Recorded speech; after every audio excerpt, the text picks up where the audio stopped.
பிரியமானவர்களே, ஆண்டவராகிய இயேசு கிறிஸ்துவின் நாமத்தினாலே உங்களை வாழ்த்துகிறேன். இந்த நாளிலேயும் இந்த தின தியானத்தின் வாயிலாக உங்களை சந்திப்பதிலே நான் மகிழ்ச்சி அடைகிறேன். இந்த நாளிலும் நம்முடைய தியானத்திற்காக மத்தேயு எழுதின சுவிசேஷம் 13ஆம் அதிகாரம் 58வது வசனத்தை நான் வாசிக்கிறேன். அவர்களுடைய அவிசுவாசத்தின் நிமித்தம் அவர் அங்கே அநேக அற்புதங்களை செய்யவில்லை. எனக்கு அன்பானவர்களே, கடந்த வாரம் முழுவதும் தேவன் மேல் ஜனங்கள் வைத்த விசுவாசத்தை பற்றியும் அந்த விசுவாசத்தின் நிமித்தமாக தேவனிடத்திலிருந்து அவர்கள் பெற்றுக்கொண்ட அற்புதங்களை பற்றியும் நாம் தியானித்தோம் அல்லவா? இந்த நாளிலும் அற்புதங்களை பெற்றுக்கொள்ளுகிறதற்கு தடையாய் இருக்கிற அவ்விசுவாசத்தை குறித்து நாம் பார்க்க போகிறோம். ஆண்டவராகிய இயேசு கிறிஸ்து தாம் வளர்ந்த ஊரிலே வந்து அவர்களுக்கு உபதேசம் பண்ணினார்.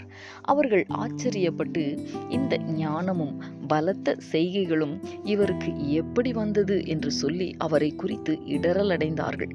இயேசு கிறிஸ்து அவர்களுடைய அவ்விசுவாசத்தின் நிமித்தம் அங்கே அநேக அற்புதங்களை செய்யவில்லை என்று வாசிக்கிறோம். எனக்கு அன்பானவர்களே, ஆண்டவராகிய இயேசு கிறிஸ்து அவர் மனிதனாக பூமியிலே பிறந்து வாழ்ந்து மரித்து அடக்கம் பண்ணப்பட்டு மீண்டும் 3ஆம் நாள் உயிரோடு எழுந்தார். மரணமோ கல்லறையோ அவரை தடுத்து நிறுத்த முடியவில்லை. இப்படி மரணத்தை வென்று உயிரோடு எழுந்த இயேசுவால் அற்புதங்களை செய்ய முடியும். எப்படியும் அவரால் அற்புதம் செய்ய முடியும். அவர் அற்புதங்களை செய்கிறதற்கு நம்முடைய விசுவாசம் போதுமானது.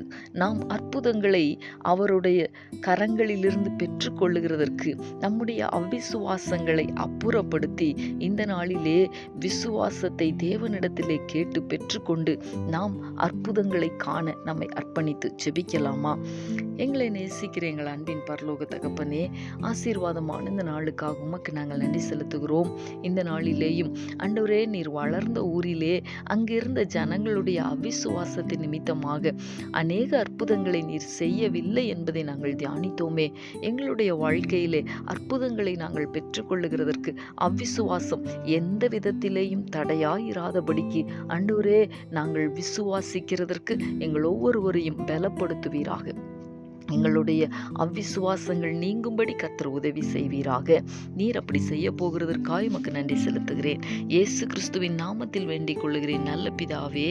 ஆமேன், ஆமேன்.